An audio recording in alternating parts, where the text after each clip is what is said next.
పొంగులేటిపై మంత్రి పువ్వాడ సంచలన వ్యాఖ్యలు చేశారు. కళ్యాణ లక్ష్మి, షాదీ ముబారక్ చెక్కుల పంపిణీలో పాల్గొన్న మంత్రి పొంగులేటిపై ఆరోపణలు చేశారు. బీఆర్ఎస్ నుంచి బయటకు వెళ్లిన వ్యక్తి పార్టీలో ఉన్నప్పుడు వేల కోట్లు సంపాదించాడని, ఆయన అక్రమాల చిట్టా అంతా త్వరలోనే బయటపెడతామన్నారు. పార్టీ అభ్యర్థుల ఓటమికి పొంగులేటి కారణమయ్యాడని, పిట్టల దొరలా మాట్లాడుతున్నారని, ఖమ్మం రాజకీయ చరిత్రలో పొంగులేటి అంతా బచ్చాగాళ్లు ఎవరూ లేరని పువ్వాడ మండిపడ్డారు.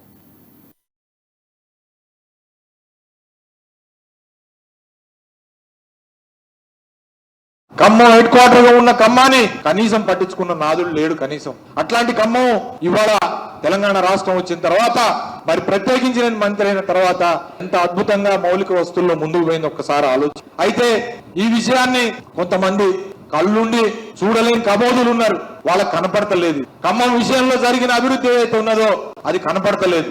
కేవలం ఖమ్మం పట్ల, ఖమ్మంలో జరిగిన అభివృద్ధి పట్ల కడుపులో విషం నిలుపుకున్న వాళ్ళు కొంతమంది ఉన్నారు. వాళ్ళకి ఏ రకంగానైనా సరే ఎందుకింత ఖమ్మం అభివృద్ధి చెందిపోయింది, మా హయాంలో మేమేం చేయలేకపోయినాం, ఈ పువ్వాడ వచ్చిన తర్వాత మంత్రి ఆయనకి కేసీఆర్ కేటీఆర్ అండదండలు ఇచ్చి మరి నూకన్ కార్నర్ ఆఫ్ ది ఖమ్మంని అభివృద్ధి చేయటం అనేది కొంతమందికి జీర్ణించుకోలేని పరిస్థితి ఉంది.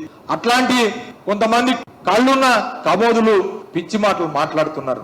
అందులో ఒక ఆయన నిన్న మీ అందరూ వినే ఉంటారు, ఆయన ఆత్మీయ సమ్మేళనాలని పెడతా ఉన్నారు.